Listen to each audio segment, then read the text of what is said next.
సరే ఇప్పుడు సమంత గురించి మాట్లాడుకుంటే నాకు ఒకవేళ బ్రేకప్ అవ్వకపోయి ఉంటే నేను సావిత్రి అంత దాన్ని అయ్యేదాన్ని అన్నట్టుగా ఒక స్టేట్మెంట్ వినిపిస్తుంది.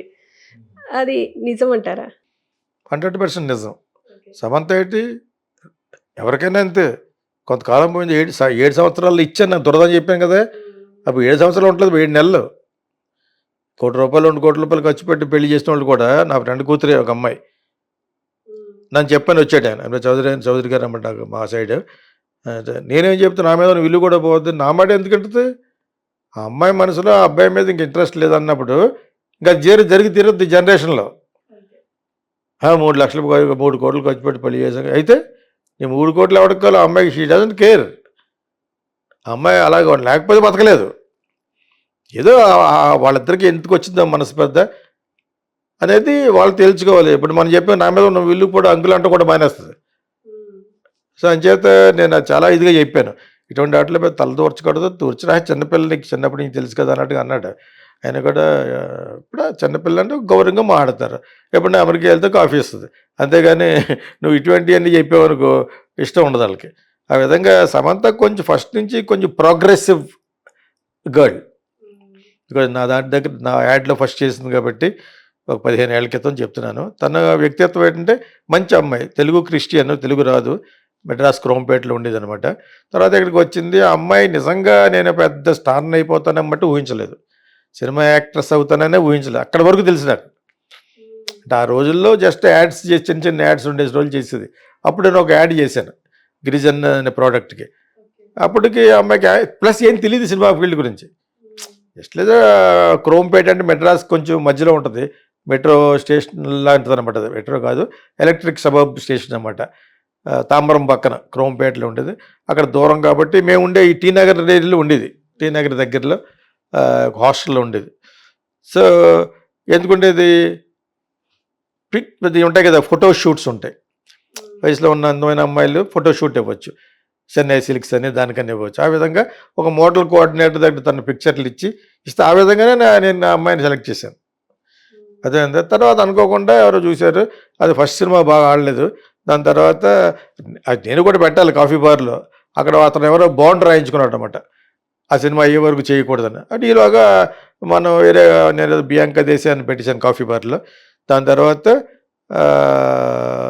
తను గౌతమి నన్ను ఏదో సినిమా చేస్తుంటే ఇది తెలుగులో తీస్తే బాగుంటుందని ఫీల్ అయ్యి నాగార్జున అప్రోచ్ అయ్యి అబ్బాయిని అడిగారు. కరెక్ట్గా మ్యాచ్ అయింది ఇద్దరికని. అది పెళ్లి వరకు దారి చేసింది, చేసుకున్నారు, అంతా బాగానే ఉంది అన్నారు. నిలబడదని నేను ముందే అనుకున్నాను. యాక్ట్రెస్ అవ్వదు, మంచి వయసులో ఉన్నప్పుడు అవ్వదు. ఎందుకంటే 90% అవ్వదు. నువ్వు ఇంకా యాక్ట్ చేయాలని అనే అగ్రిమెంట్తో చేసి ఉంటుంది.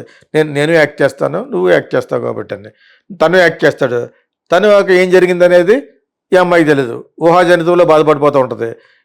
ఏ అమ్మాయి కూడా ఎక్కడికి వెళ్తే అతను కూడా ఊహించుకునేది బాధపడుతూ ఉంటాడు. ఒకటి కాదు, మనస్పర్ధలకు తాడే ఉంది. అంచేత ఇటువంటి ఫీల్డ్లో ఉన్న వాళ్ళని పెళ్లి చేసుకుంటే ఇవన్నీ పట్టించుకోకూడదు.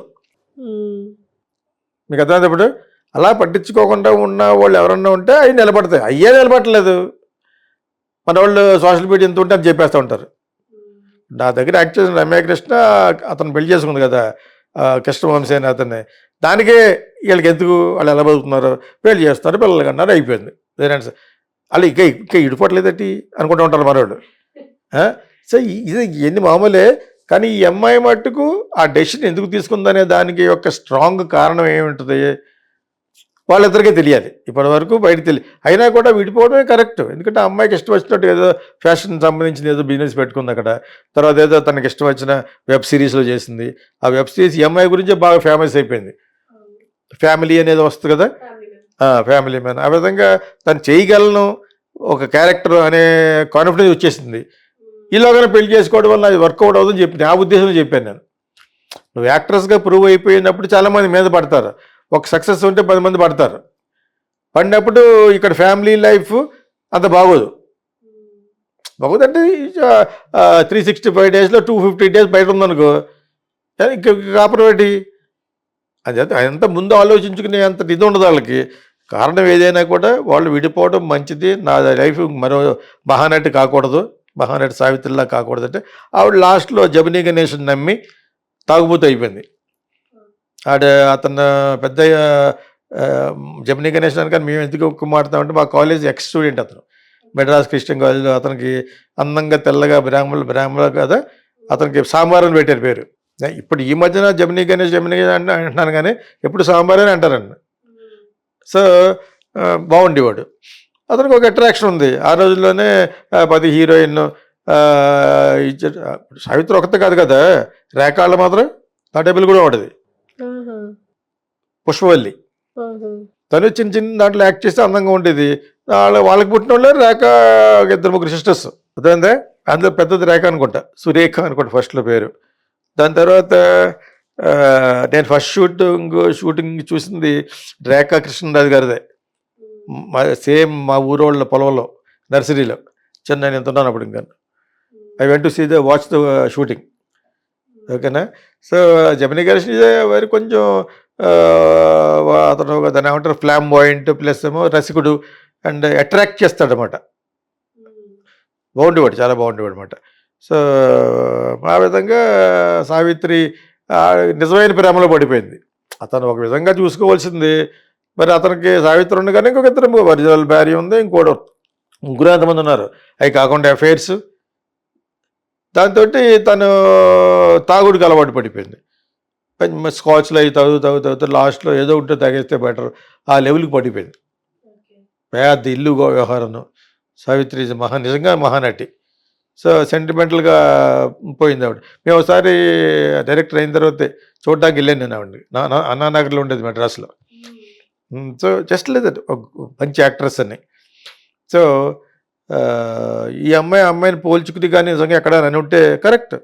అందరూ విమెన్నే సాధారణంగా ఫ్రీడమ్గా ఉండే రోజులు వచ్చేసినాయి. ప్లస్ సంపాదించే విమెన్ అయితే ఇంకా అసలు దగ్గరగా అసలు మ్యారేజ్ గురించి ఆలోచించడం వేస్ట్. హ్యాపీగా ఉండటం మంచిది. సినిమాలో లేని వాళ్ళే అలా ఫీల్ అవుతున్నారు.